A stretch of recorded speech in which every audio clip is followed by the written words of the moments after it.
Hey guys, Lizardlea here for day 47 for Heavenly Beasts. 47, yes. Here's the progress from day 46. So, that's the layout. My leg is still really just off, but I just really want to cross stitch, so I apologize in advance again if it's very slow or it's a very short video, but I want to cross stitch. So David and I realized I've finished a lot of books, but we haven't been discussing them. We only discussed Guards by Terry Pratchett. I have finished 3 more since then. Which is amazing. I don't know if that was mocking or not. No, it's just they're good books. I love those books. They're amazing books. Mm-hmm. I had at least one of my subscribers say that Terry Pratchett's one of their favorite authors. Yeah, because they're a good person. And a sane individual, not a Russian mutant alien spy. Oh, whatever. I am not that. Yeah. I like his books. Yeah, it's the freaking voice actor that I don't like. Yeah, well, this is the last one for him, at least in the Guards series. If you double back later, you'll have to deal with him again, but if not... Oh, wait, so the next book I do will be... New voice actor. Oh my god, I'm so excited. And that next book will be The Fifth Elephant. Oh, wait, is that the last one by that guy? No, we're not talking about those right now, honey. We're talking about... Men-at-Arms? Yes, the second one that I read. Okay. So the second one you read, Men-at-Arms, to give... God, how do you even give a synopsis on that one? Because, like, on all these Pratchett books, the problem is it's kind of easy to spoil them because there's always a mystery of sorts. So there will be light spoilers for all of this, I guess. So if you haven't read them, go read them. They're all great. Whatever, blah.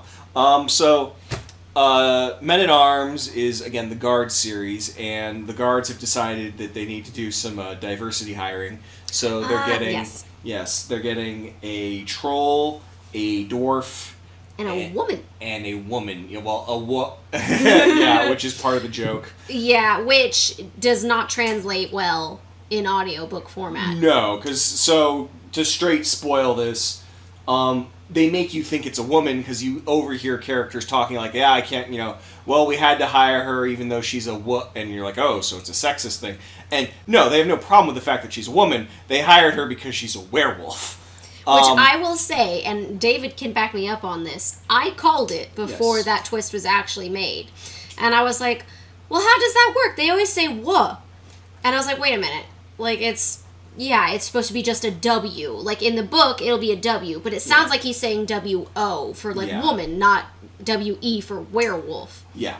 It's not, it doesn't translate very well. Yeah, so either way, they hire these people, and hijinks ensue.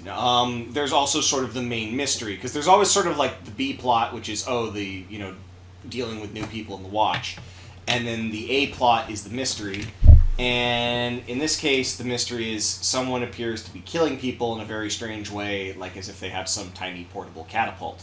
Again, fairly large spoilers this time.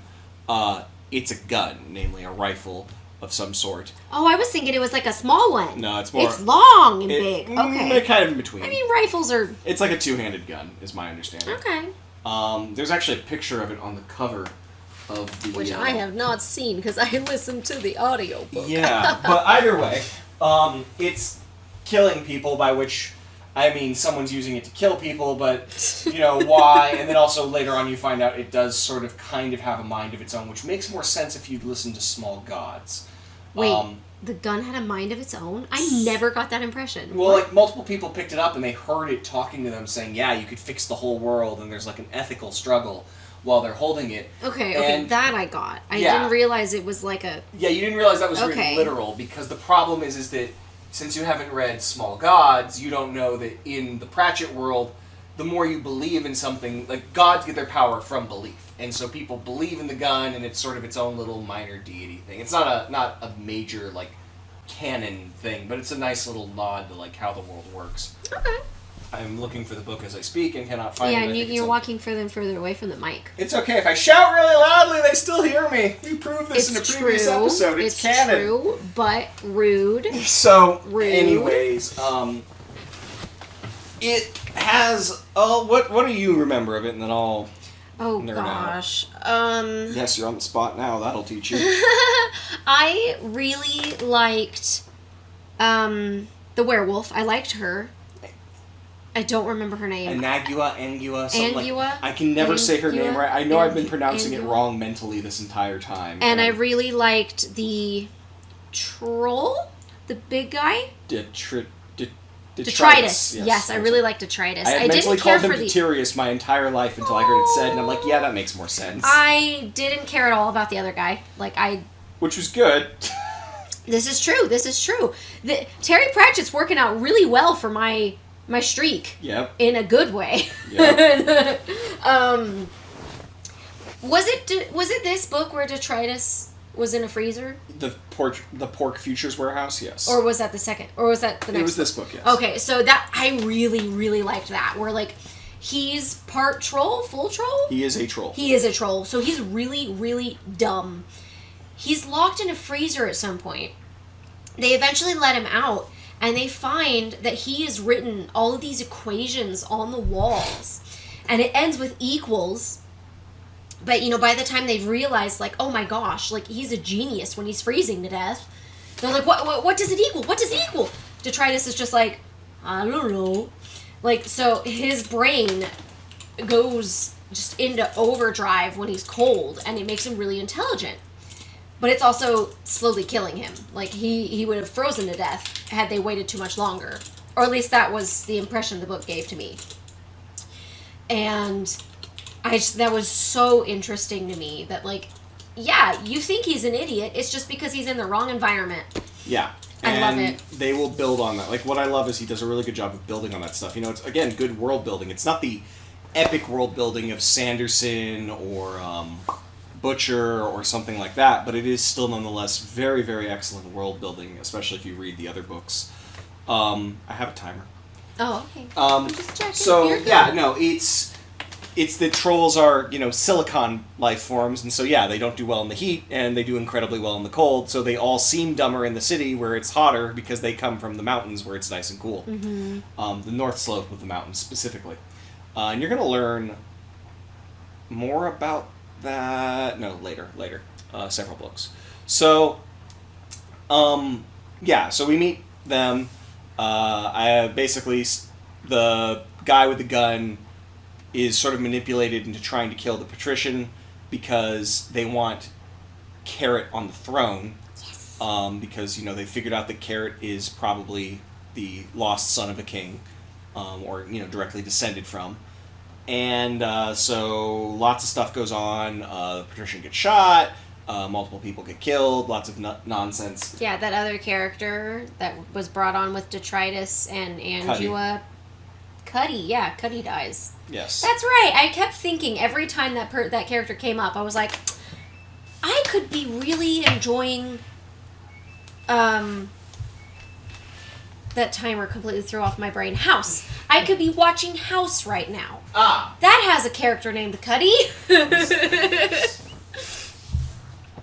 Okay, so we're gonna go eat, and then we will come back. Okay, we're back. Oh, good. You're all still here. Yeah. I said we were gonna leave for lunch, and David was like, "Don't go anywhere." And I was just like, "Honey, I already hit the button." And he was like, "Oh man, that was a good one." Yes. I love you, handsome man. Love you too. I love you more. So, Men at Arms, Terry Pratchett. Yeah, I forgot what we not talked about. I mean, the short of it is they want to make Carrot the king because he's secretly descended from the king, and so this kid's going to shoot the patrician, and he does, and then they have to chase him down, and then it turns out it's not actually him behind everything. And then Carrot puts a sword in the stone. Through someone else first, but in the stone. Remember there's You said the kid and he, and honestly, I thought you were still talking about Carrot, so you've completely lost me. And I've read the book. That's fine. Short version, Carrot king, and then he doesn't want to be king, and then he kills the person who was actually behind all of this. And that's the book with the sword and the stone joke that you liked. Yes. Yes. So, hooray. Mm-hmm. I don't know, did you think anything was particularly funny or interesting or anything stuck in your mind? See, this is the issue. While we were eating, I was quizzing him on what happened in between Men-at-Arms and Feet of Clay, because I have completely intertwined the two in my head. Because we haven't discussed them, and it's been, what, a month since I read Men-at-Arms? Like, it feels like it's been forever, so I don't remember it very well.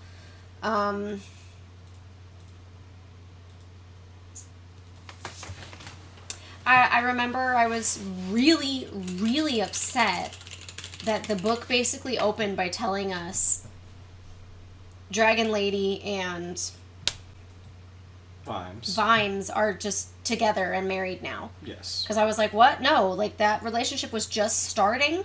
I wanted to watch that bloom more because I freaking love them together. And I'm still really upset that I've barely gotten anything.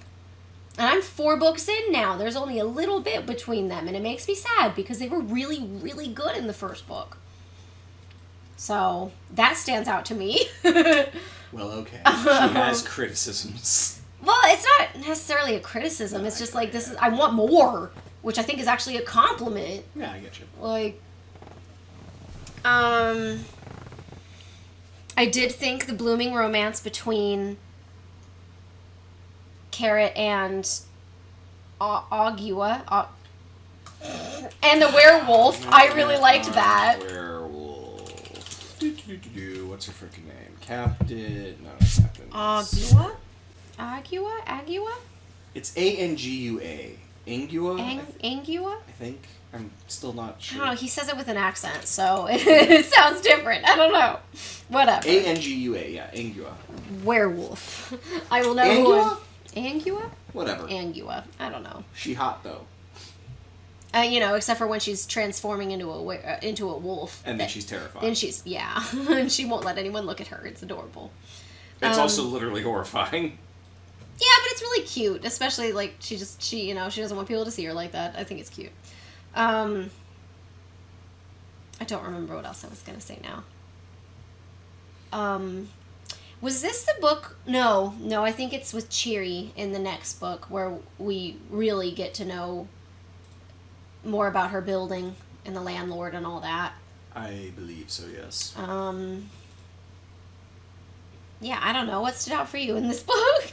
Other than everything. That's going to be difficult.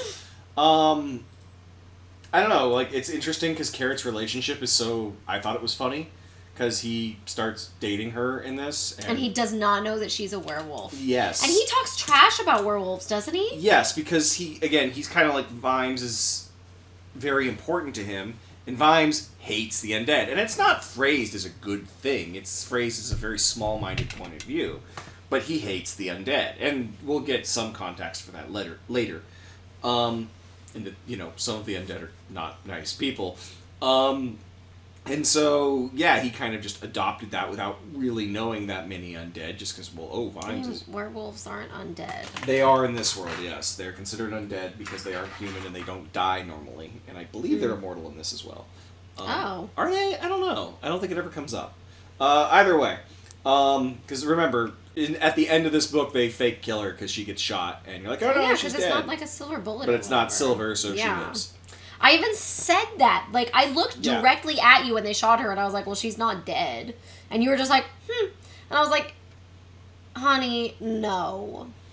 Anyways, I thought it was very cute how they handled it, because she's got her problem where she's like, well, he's really great, but relationships don't work out. I'll have to pack up and leave.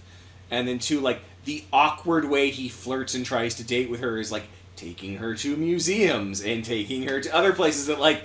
Yes, this is dwarven bread. It's been here for thousands of years. It can be used to crack skulls. It was so adorable. Yeah, it's, I love Carrot. Like, at the first, like, couple chapters of the first book, I was just annoyed with him. But now that I've gotten to know him, I adore him. I adore him so much. Sorry, continue. Yeah, no, it's good stuff.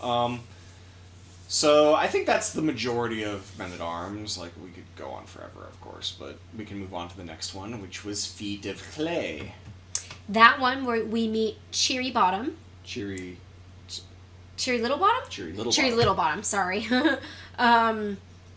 And Her father was... Well, okay, you just gave what I was going to say away. Yeah, I know. I feel like this is how, at least Americans, I feel like most people feel this way. You meet a character, and unless it is explicitly said, or their name makes it obvious, you think they're a man. So when Cheery starts hanging out with Angua, the werewolf, and starts wearing lipstick and nail polish, I was like, oh, Cheery's a girl. Okay. And like I was totally cool with it because I already knew in this world, in Terry Pratchett's world, dwarves, male and female, all have beards. And dress like male dwarves, yeah. Yeah, so you can't really distinguish between them. And a lot of the characters were like, wait, Cherry's a girl? Like, it was so cute. I liked it, at least. Yeah. And I liked her. She's really good with, science isn't the word I'm looking for. Potions and... Alchemy. Alchemy, thank you. She's an alchemist, and they're Yes. hiring her to be their forensic specialist, Mm-hmm. to look at bodies and determine what happened, Mm-hmm. you know, stuff like that. Yes.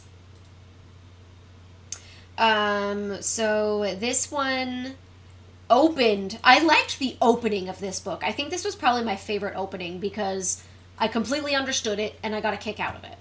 Golem knocks on a dude's door and the guy opens it and he's just like, wait, what? And so the golem's just like, hey, I'm being sold for $100. And the guy's like, oh, no, I don't need a golem. And then because golems don't speak, so he has it like on a piece of paper essentially. So he pulls It's a chalkboard that he's got around yeah. his neck. He takes it back, he erases it, and he puts $80. The guy's like, no, I really don't need a golem. And it gets down to like $10, and then he's just like, well, okay, I guess I have a golem now. Or maybe it gets down to free even. Yeah. Like, it made me giggle so hard. Because as we will get to in the next book, I completely misunderstood the opening. And that kind of killed it for me. But really enjoyed this one with the golem. Yeah. So, the rough plot being that, once again, they want to kill the patrician. Yep. And this time they've decided, rather than putting Carrot as king, because they've realized Carrot's the real deal, they need someone who could be easily manipulated. Someone stupid and common enough that they just enjoy a posh job and do whatever they told them. So they pick...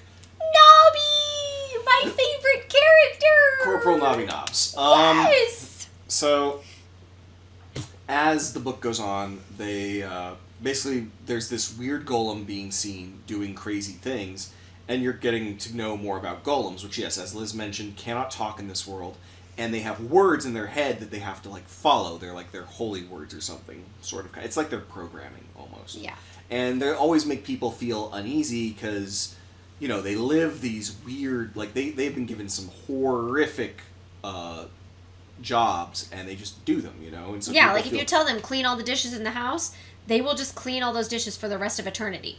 They can melt, you know, they tell tales of how, you know, oh yeah, you know, he ruined all the dishes because he washed them so hard that they just turned to dust. I'll talk about that, because that's not what they always do, but we'll get to that. Well, that was one of the things they talked about. No, yeah, but there's some nuance to that.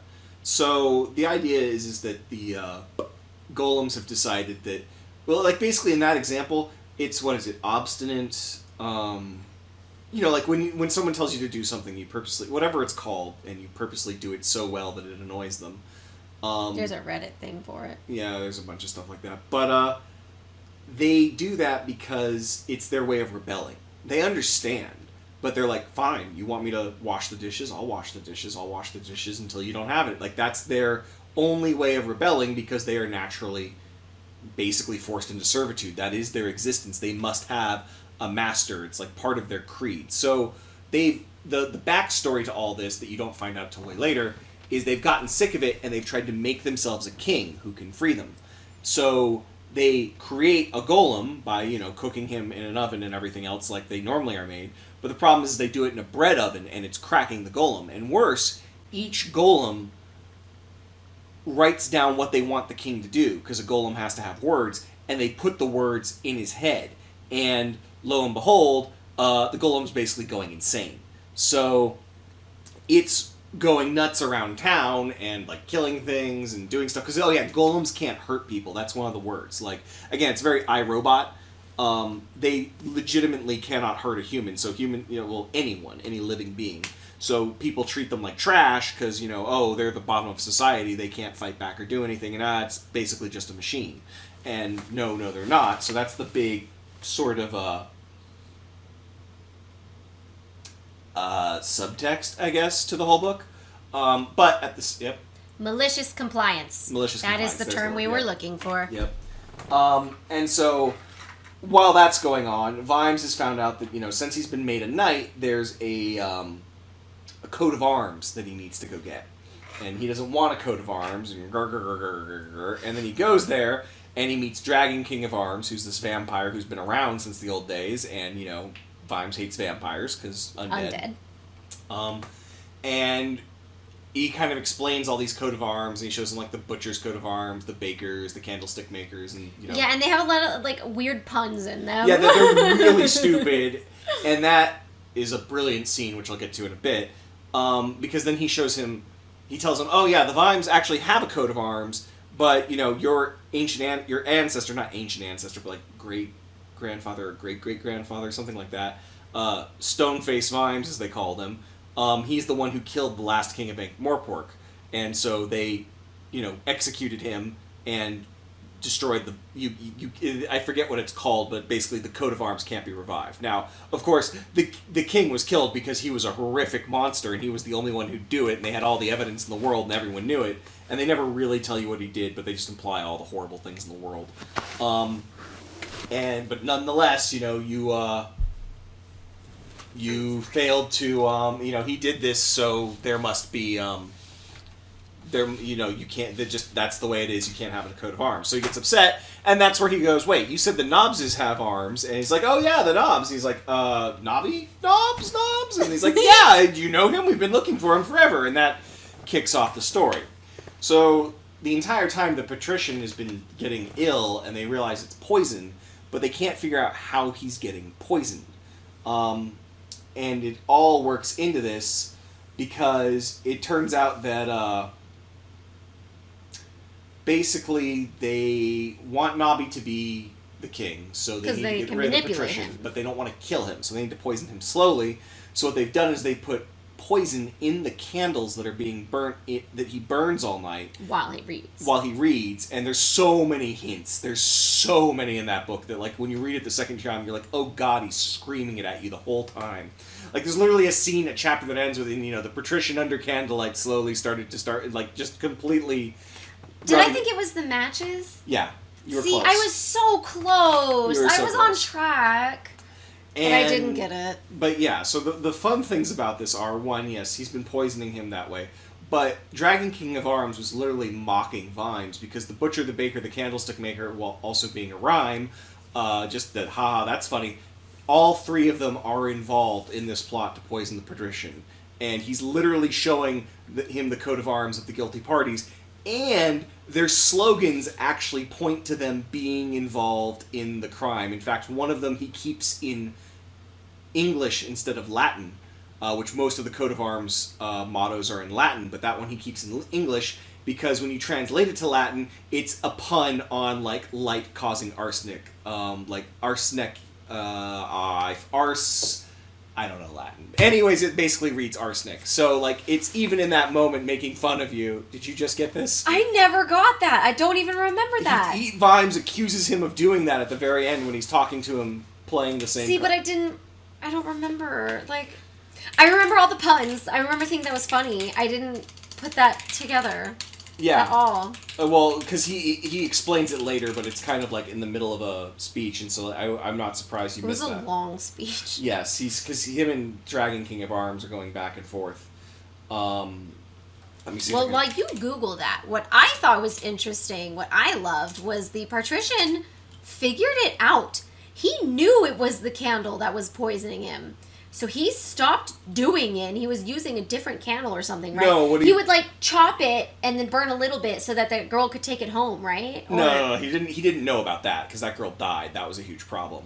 Well, no, her sibling kid, died. Her She didn't. grandchild died, or her nephew died, or something. But yeah, he didn't know about that. But no, what he did figure it out. So he chopped, because he knew that if he said, "Oh, I figured it out," it'd be a problem. But he wanted Vimes to go stir things up. He wanted Vimes to figure it out. Yeah, and stir things up and cause problems. Because if the Patrician does it, the Patrician is attacking the aristocracy. Whereas if Vimes does it, he's got proof and everything. So he cuts the candles down every night, burns the tip of them so they look like they burnt down naturally, and then he fakes being sick. Yeah, that's what I was saying. I was right. Yeah. Well, no, he didn't mean to give those to the girl, because then he would have. Well, no. It's just he got it down to like a teeny tiny bit, but yeah, he eventually figured out that that's what was happening. So he stopped actually getting sick, and he was just faking it at that point, because he was like, "Oh nope, Vimes needs to figure this out." Because there was one line where like he was walking away, or Vimes walked away or something, and he was like, "Finally, you got it!" Like, it was so good. Yeah. If it had taken him much longer, I was going to have to start dropping hints or whatever it is. Yeah, it's so clever. Was this the book where Vimes goes to his office and he's like about to open a drawer when two people walk in and they accuse him, like, "What are you doing?" Yeah. And then he pulls out a because they're gonna frame him for the poison. Yeah, so he pulls out a bag and he's like, "Oh, this?" And they're like, "Yeah, what is that?" And he's like, "Oh yeah, it must be arsenic or whatever." And then he like licks it and he's like, "No, it's black sugar. Why on earth would you know that?" It's a little more dramatic than that. He absolutely. pours it into his mouth, the entire bag, and starts chomping on it like, "Oh boy, I guess I'm dead." So good. Oh my gosh. And the whole room reeks of alcohol because he poured a bottle on the floor. To make them think he was drinking again. Yeah. Oh my god, it was so good. Like, I hated Vimes at first, because I didn't like the introduction of the first book, because it was just a guy being mopey about his ex or whatever. Yep. And now I love him. And I ship him with the dragon lady. Sybil. Sybil, yes. Sybil? Sybil. Okay, Sybil, yes. Lady Sybil. I thought you said civil, and I was like, I've been mishearing it this whole time. Yep. Okay, what are all the puns on the? I cannot find them, and I don't want to look it up right now. Okay. But yeah, no, they're very clever, because like the puns are there in the beginning, like it's Oh yeah, he says that. Because like for example, for the baker, I remember the baker one. The motto is written in Latin, and I don't know the Latin, but Vines translates it, and it's "because I need the dough." Which, that's a bad pun. So good. And so, yeah, that other one's in English, and it's like "art brought forth the light" or something. And then they figure it out later, like, oh, it's in English, because if you translate it to Latin, it literally says "arsnekia" or something like that. Which, arsenic. That I remember. Yes, yeah, so that was the whole thing. So the other fun thing is Carrot frees a golem during this, because there's a golem, Dorful, whatever his name is. And he buys him because the other guy's gonna like destroy him or something. So he's like, "No, I'll buy him for $1." $2. $2, yeah. And so he buys him, and then not knowing he doesn't want a golem, so he just pops open the golem's head and puts the receipt in him, and he like crashes at first and just falls over. It was hilarious. But then he wakes up and realizes he's free, and decides that he's going to free the other golems as well. First, he decides he's going to kill a couple people. He starts making noises at first, which everybody was like, "Wait, what? Golems can't speak. What?" Yeah. It was great. So, first of all, he gets damaged, but then they bring him back with a mouth this time, because, he can speak now. And he decides he's going to free the other golems by the way that they always have, which is working. So he's going to work, make money, and then buy this one. And then they're going to work and make money, and then buy that one. Yeah. And I loved it. Really brilliant. And my favorite part is because gods are a well-known fact of that world. Like in other books, he's made this joke where like being an atheist is not a long-living profession because you get struck by lightning. So he says that he's an atheist, and, he gets struck by lightning, and he goes, "That is not a very convincing argument." And they're like, "Oh god, it's a ceramic atheist, what are they gonna do?" So hard, it was so good. So, yeah, God. there's all sorts of little fun side stuff going on there. So yeah, Feat of Clay is great. Definitely has hit his stride by this point. And then finally you just read what's considered... Well, hold on. I wanted to say, for that book, the only thing that I remember, I was like, really, must we focus on this? And then in hindsight, yeah, I get it, was all of the people in the town were like, "Oh no, we have to destroy these golems. They killed people, and this is wrong. They can't speak. Blah, blah, blah, blah, blah, blah, blah." And so Carrot's just like, no, that you're wrong. No. And then, the golem wants to fight for himself. So, in the end, the golem is alive, but I don't think we saw him in the next book, which I'm a little sad about. I was hoping He's to still get around. more. Okay. He's still around. You'll get more of him. Good, because I want more. Actually, we did get him in the next book. Did we? Yes, because the next book is Jingo. He was the one putting out the fire. Because he's fireproof. Wait, that was supposed to be him? Yeah, stomping around, putting out the fire. He's huge. No. That was I got a completely different impression of a different character. Okay, there's a lot going on in that scene, so he's not the shadowy figure talking. No. He's the guy that Vimes falls on, and then he carries Vimes out of the burning building. Yes. Yeah, I know exactly who you're talking about. Yeah. I did not realize that was supposed to be him. Yeah. Completely went over my head. Oh my god, I'm so annoyed. Like, he didn't speak, and he might have said his name, but I feel like he always said the golem. The narrator. Every time he referred to him, I'm pretty sure he just said the golem. No, it's him. It's Constable. Oh, I believe you. Yeah, I totally went over my head. Oh my gosh. Dorfel, that's his name. Dorfel. Gosh. Dorfel. And the king golem's name is Meshuggah, which I believe More sugar. translates to. That might be a joke he was making, but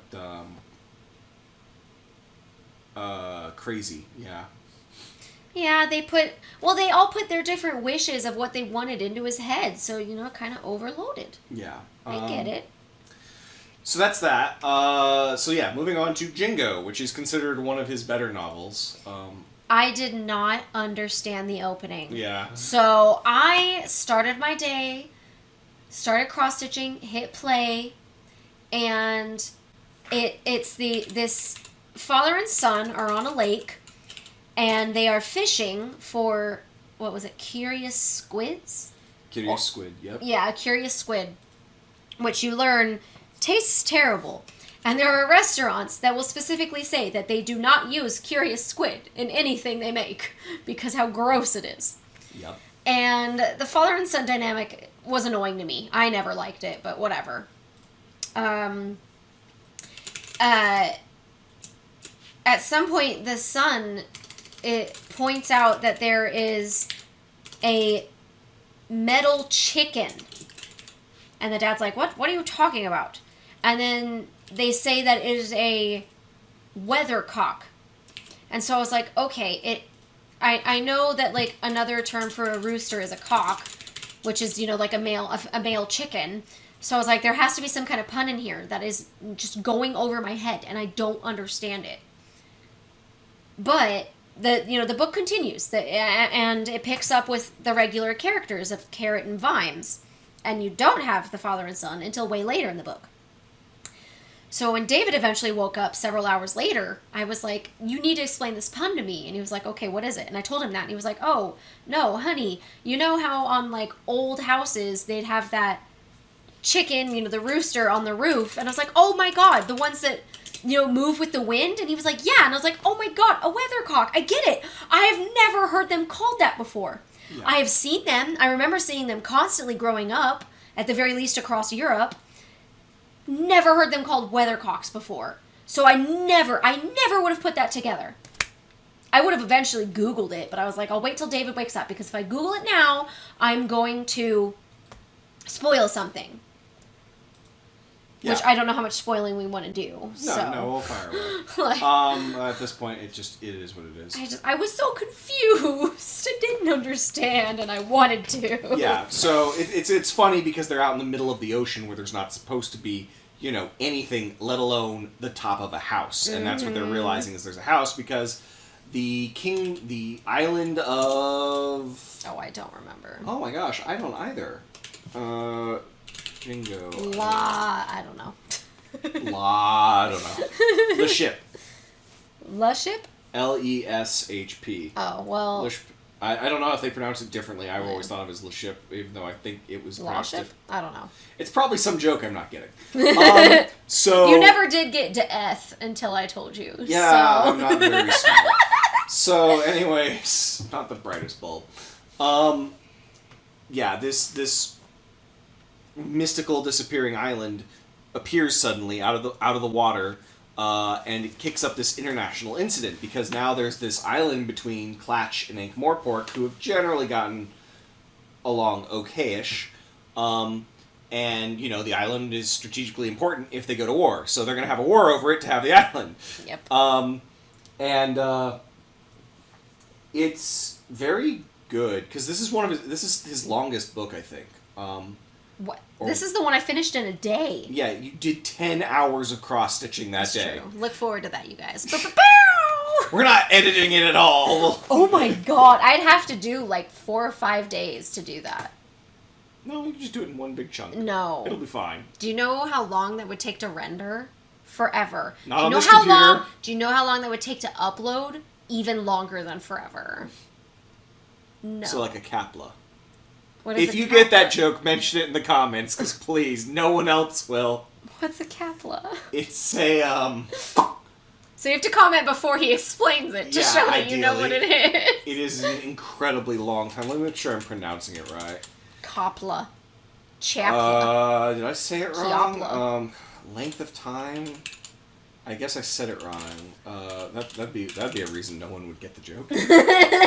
Kalpa or Kalpa. Kalpa? Yeah, I got it backwards. Culpa? Kalpa. Oh, Kapla? Kalpa.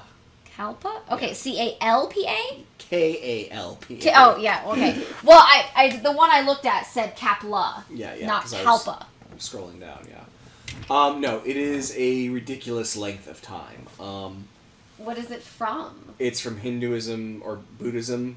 Oh. And it is, it's equal to about 4.32 billion years. Oh my gosh. Yes, it's the duration of time, essentially. And how did you learn about this? That's a long story. That webcomic we started reading. Kill 6 billion demons? Yeah. Oh, okay. Yeah. So anyways, tangent over. So Jingo is about, like, oh god, just, xenophobia, racism, diplomacy, all that stuff, and a little bit of war. And what happens is, first you kind of see the political situation in Ankh-Morpork. Like, are we going to have a fight? Oh, well, it'll be over by Thursday. Like, really, I wasn't aware it had started, One of my favorite scenes, because it made me think of how I learned to stop worrying and love the bomb. What is... Doctor Strange. Doctor Strangelove. So they are in the equivalent of the war room, and they start arguing, and somebody's just like, no, we can't argue. There's no fighting in the war room. Yeah. And, I laughed so hard, you guys, because I laughed at that joke in the movie. Like, it's just so good, because it's like, we're declaring war on someone, but we can't argue here. We can't argue about that. That's wrong. For the record, this was his 21st book, and it was published in 97. Wow. Yeah. Guy does work. Oh, yeah, he did. Gosh. Makes Sanderson look like a what now? Sanderson's books are very, very, very, very long. And he puts out more. Yeah. Yeah. But, no, so I laughed a lot at this book. I think overall, this was probably the book I enjoyed the most. Yeah. So, we meet a prince, gosh, what is his name? I'm going to butcher it. Kufura. He's the Prince of Klatch. He's one of the princes. And he's... Kufra? Yeah. He's there to be diplomatic and whatnot, because he's getting a degree, and the degree is in Sweet Fanny Adams when you translate it, which is a... Oh, interesting. I never actually looked that up. It's a weird saying in Britain related to a girl who was murdered. Anyways, the British are strange. So... He's supposed to get there and, like, be diplomatic, and Vimes is learning how to try and be diplomatic because he's a knight at this point. So he has to go and, go to these, like, lead the procession because he's commander of the watch. And so while he's leading the procession, he kind of screws it up and gets distracted, but it works out because someone takes a shot and tries to shoot the prince and wounds him. So now there's been an assassination attempt, and it's going to be really, really bad. So they're going to pin it on this one guy who, like, was kind of an outsider and not very important. But it's kind of doing the JFK assassination thing where, there was a second shooter and, all that stuff. Because in this case, there was. Mm-hmm. There also is, he met the prince's bodyguard / friend / whatever named 71 Hour Ahmed, who is not explained at all. Until way later. Yeah, and do you want to cut it here since we're running out of time? No, we still have like 5-10 minutes. Oh, okay. I thought you turned the monitor. I turned the screen because I couldn't see it from the angle I was at. You were like looking at me and looking at the screen. I don't know what I'm missing. No. So he suspects that 71 Hour Ahmed is involved because first he puts Fred and Nobby on the case, who like, why'd you pick them? I love them so much. And they go and they find like, oh yeah, this guy he was There's paid glass outside his door. There's sand in here. Yeah, there's sand in the room, and there's glass outside his window, but they missed some here, and, he was paid in Klatchian rubles or whatever they are under the bed, and, like, all these super obvious clues, and dates. He has dates in the room or something, super obvious clues, making it look like he was paid to be the assassin. And Vimes, of course, sees through this and puts Carrot and Angua on a separate mission to, really investigate, which Carrot is terrible at, but he disguises himself as Mr. Potato Head. Yes, oh my gosh, that's so funny. Still hasn't figured out who you are, huh? And basically stuff just goes sideways until eventually war is beginning, and Rust, this jerk Lord Rust, who's a jerk, takes over because the Patrician steps down because, it's a state of war, and so he declares martial law, and, Vimes and all the heads of the guard basically resign. But Vimes goes home and thinks about it for a bit and reads some of the books on chivalry that they have, namely, like, most of them. And it turns out, since he's a knight, he's required to raise an army, in fact. And so he goes and raises an army, which is, of course, mostly the Watch, while in the meantime, Fred and Nobby have special qualities, so they've been hired by the Patrician via Leonard de Quirm, who's a Leonardo da Vinci type on steroids, to go on a special mission. Now, Leonardo da Vinci guy here, Leonard, he develops all these crazy things like planes and cars and whatnot, and they never get finished because he gets distracted or can't quite get it to work. But he also usually will have in his notes somewhere some horrifying device. So in this case, there's like, a thing that slings saw blades thousands of miles or whatever, and also what is essentially a nuclear bomb. So it's sort of implied that he might be taking the nuke to, that they're going to use his skills to go to Klatch and like blow it up. There's so much to cover in this book. It's all so funny and good. But the short version is, the Patrician, Fred, and Nobby, and Leonard all go on their side adventure in a submarine to Klatch, and then that kicks off the second half of the book where they go to La Ship and figure out what's going on there, which is, it turns out, the island sinks. Yep. It's only a temporary island. It gets filled up by sulfur, it's hollow underneath, and it floats up when there's enough sulfur, and then the sulfur bleeds out and it sinks back down. And so they continue on to Klatch, where Vimes and his team are, because Angua got kidnapped by 71 Hour Ahmed while attempting to infiltrate his boat. Okay. And so they're off saving her, and then they get over there, and hijinks ensue when we meet the Dregs, which 1 Hour Ahmed is a part of. All to find out that it was actually the Klatchkins who paid to have the prince assassinated. It was his brother, the other prince, the head prince, and they made super obvious clues so that Vimes would think that it couldn't be them, so that he would do what they wanted, which was, this whole double works. Yeah.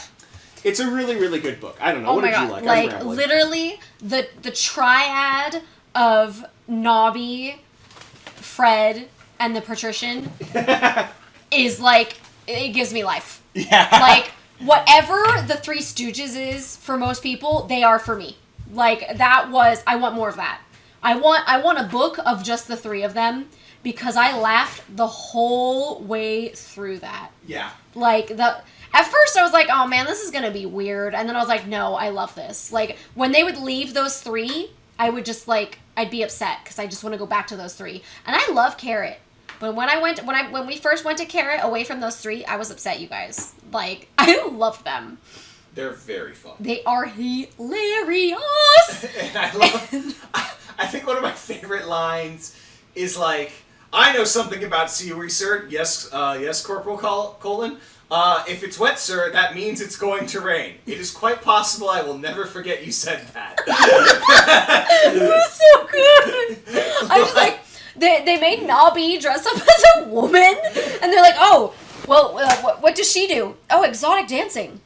And then, like, they find out a way to get the Partition to start juggling. Yeah. And then they're like, can we pay you to make sure she doesn't dance? And then Nami's just like, excuse you? Like, oh my god. And he got so offended for womankind. It made me so happy. Okay, I would just like to point out, David has a massage gun. He's using it on his back. I don't know what it sounds like for you guys, but I'm sure the mic is picking it up, so I just want you to know. I doubt it. I don't.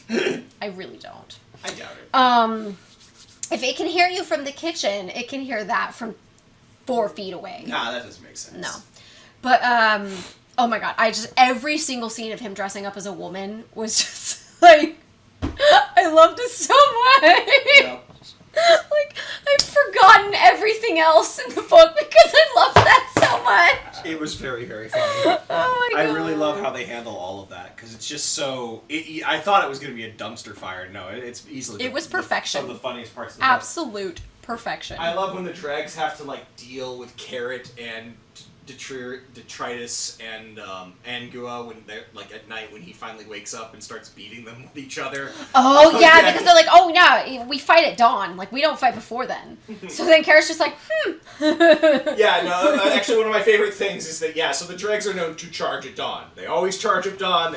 Everyone charges. The chickens charge. The kids charge. The camels charge. If you can charge, that is the correct answer, is to charge. Yes. And so Carrot comes down and goes, "Hi, I've convinced them not to charge." He's like, "I give up." What? Yeah, I give up. I don't know what's going on. They're not charging. You can't make them not charge. If he can make them not charge, I don't want to be involved. I give up. Yeah, he's like, if he works for you, I don't want to know what kind of power you hold. Yeah. And like, he gets his army and the Dregs army to play soccer against one another. Well, it's the entire... No, they arrest both armies. Yeah, and then he gets them all to play soccer together. Yes. And then somebody, was it Vimes? I don't remember. Somebody comes over and they're just like, oh, how's it going?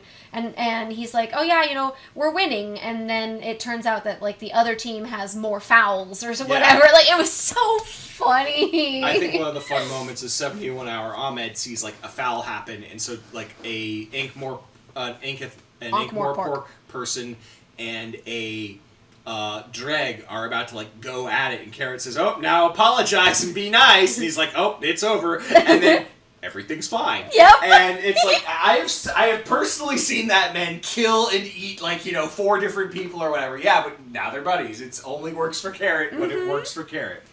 And then also we run into Vimes' butler on the battlefield. Oh my gosh, yeah, he bit a guy's nose off. Yeah.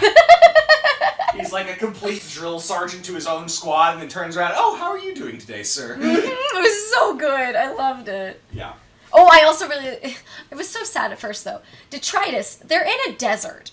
So as already discussed in this video, when he gets really hot, he gets extra, extra dumb. So he even knows this. He's like, yeah, this isn't going to be good for me. I'm going to be really stupid. And so at one point, like, he's just completely dragging his hands on the sand.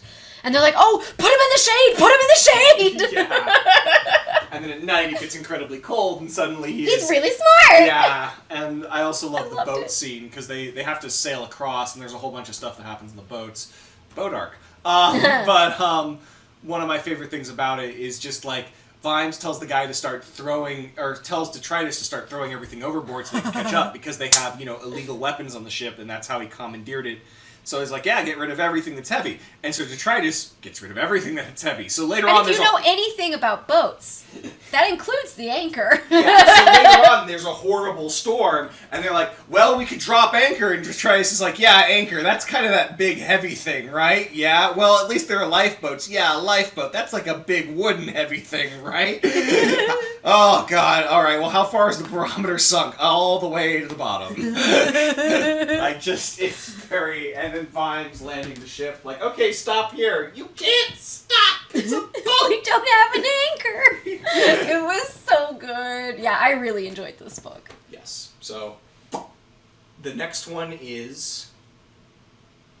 Is it Night Watch? It might be. Oh, hold on, I have to check. That's actually important. It is, I believe, considered one of his best. Just period.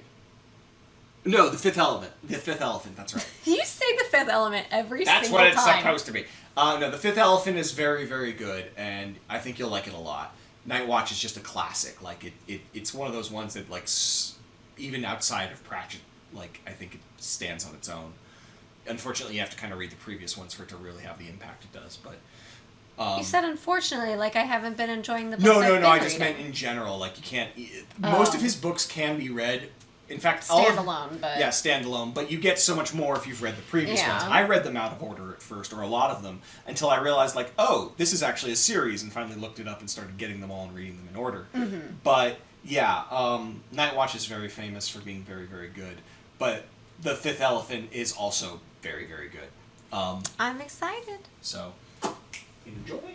Yeah, so my narration might include a new book in the next 2 videos, but I have more videos since I've read that book before.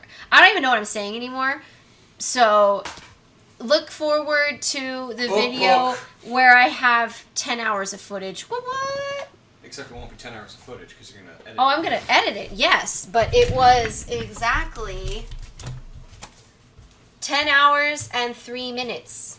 So you couldn't have gotten done 3 minutes earlier to make it a satisfying number? You had to push it for 3 minutes? well, I don't lie on these things. Like I know. I'm an accountant. Numbers are real and they mean something to me. Numbers are real, said the accountant. Like, I mean, I could lie on every single one of these, but I don't. And he's going home on the clock, huh? Yeah. Okay, I'm done now. And that is the end of 4 Heavenly Beasts, day 47. I got 6 hours and 13 minutes of footage, so way more than yesterday. Started doing a lot of the dark colors. Actually, that's pretty much all that's left at this point are the dark colors. So, and reds. There's a lot of reds. I figured I'd leave the red for later because I'm probably going to go a lot lower. Maybe not. We'll see. But, yeah. My leg is still weird. I finished... Crap, what is it called? Feet of Clay by Terry Pratchett? I think it's called Feet of Clay. I liked it. I giggled a lot. It was good. My hands are cold. David had the door open, so it's cold. Okay, that's all I've got. Like, subscribe, share, comment, all that jazz. And I'll see you guys next video.